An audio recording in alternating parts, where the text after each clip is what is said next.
Airports have a strange way of making people emotional. Some people cry because they're saying goodbye. Others smile because they're finally going home. That morning, I thought my wife and I were simply leaving for a week-long vacation we'd planned for almost a year. I couldn't have been more wrong. My name is Ethan, and my wife Claire was always the organized one. She booked every hotel months in advance. She checked our passports 3 times before we left the house. She even printed paper copies of our tickets just in case. So when we reached the airport, I wasn't worried about missing our flight.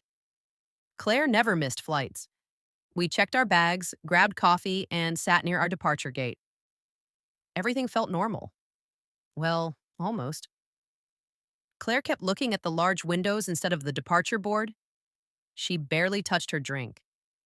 Every few minutes, she checked the time, then slipped her phone back into her purse without replying to any messages. You okay? I asked. She smiled, but it didn't reach her eyes. Just thinking. About work? She shook her head. No. Then what? You'll know soon. That answer stayed with me. Claire wasn't someone who enjoyed surprises. If she said I'd understand later, it meant she was carrying something she wasn't ready to share. 20 minutes before boarding, an announcement echoed through the terminal. Passengers for our flight were invited to line up. I stood and reached for our carry-on bags. Claire didn't move. They're boarding. I know. Aren't you coming? She looked toward the runway, took a slow breath, and quietly sat back down. I laughed nervously. Claire, this isn't funny. She looked at me with an expression I'd never seen before. It wasn't fear. It wasn't sadness. It was, certainty. I'm not getting on that plane. For a second, I honestly thought I'd misheard her. What? I'm staying. I stared at her. Our luggage is already checked. I know. The hotel's booked. I know. We've waited months for this trip. I know. Every answer was calm, measured, as though she'd already rehearsed this conversation in her head. People continued walking past us toward the gate while I stood frozen beside my suitcase. Claire, tell me what's happening. She looked at the departure screen one last time. I need you to trust me. Trust you? You've never mentioned canceling. I wasn't canceling. I was waiting. For what? She didn't answer. Instead, she reached into her handbag and pulled out a small white envelope. My name was written neatly across the front. Ethan. She placed it gently into my hand. Don't open it yet. My heart started pounding. What is this? A piece of the truth. The final boarding call echoed through the terminal. Passengers hurried past us. An airline employee looked in our direction. Sir, ma'am, this is the final call. I looked at Claire. She simply smiled. Then in a voice so soft I almost missed it, she whispered, Now you'll understand. The gate doors closed. Our plane slowly pushed back from the terminal. I watched it disappear toward the runway. Then I looked back at the sealed envelope in my hands, wondering why my wife had chosen to miss the flight we had dreamed about for months, and why she seemed relieved that it was gone. For several seconds, I couldn't move. The envelope felt strangely heavy in my hand. Claire watched the airplane disappear into the gray morning sky, then turned toward me with the smallest smile.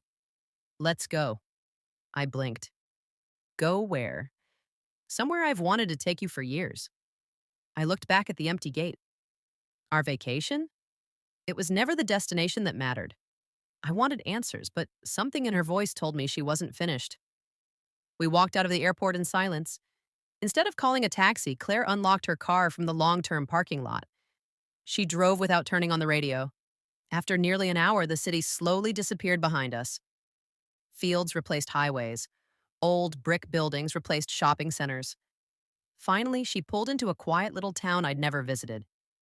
There was only one building she seemed interested in, a modest white house with blue shutters. Claire parked the car but didn't get out immediately. She looked down at the envelope in my hands. You can open it now. I carefully broke the seal. Inside was a faded photograph. It showed a much younger Claire standing beside an elderly woman on the front porch of the very same house.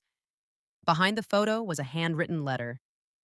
If you're reading this, it means I finally found the courage to bring you here. I looked at Claire. She nodded for me to continue. The letter explained that the woman in the photograph was her grandmother, the person who had raised her after her parents separated. Years earlier, when Claire accepted a promotion, she'd promised to visit every month. Life became busy. The visits became less frequent. Eventually, they stopped altogether. Before Claire could return, her grandmother passed away. Claire never forgave herself. I couldn't even attend the funeral, she whispered. I was on a business trip overseas. Tears filled her eyes. I've carried that guilt ever since. I reached for her hand. You never told me. I was ashamed. She looked toward the little house. Every year I booked another vacation around this date, and every year I found an excuse not to come here. I finally understood. The trip wasn't the problem. Running from the past was. Claire smiled sadly. I realized this morning that if I boarded that plane, I'd spend another year pretending everything was fine. So I chose today. We walked slowly toward the porch. An older man opened the front door before we knocked. You must be Claire. She nodded, surprised. I'm Mr. Harris. I bought the house from your grandmother's estate. He smiled warmly. She used to tell me stories about you. Claire covered her mouth as tears rolled down her cheeks. Mr. Harris invited us inside. To my surprise, many of her grandmother's handmade quilts, books, and photographs were still exactly where they'd always been. I couldn't bring myself to throw them away, he said. They belonged here. Claire spent the next hour quietly walking through every room. She laughed. She cried. She remembered. Before we left, Mr. Harris handed her a small wooden music box. She wanted you to have this. Claire opened it. Inside was a tiny folded note. My dear Claire, don't waste your life feeling guilty for yesterday. If you ever come back, I'll know you never truly left me. Claire couldn't stop crying. On the drive home, she reached across the center console and squeezed my hand. I'm sorry I kept this from you. You weren't hiding it from me, I said gently. You were hiding it from yourself. She smiled through her tears. I think you're right. That canceled flight cost us a vacation, but it gave my wife something she'd been searching for much longer: peace. A few months later, we planned another trip. This time, before heading to the airport, we stopped at the little white house.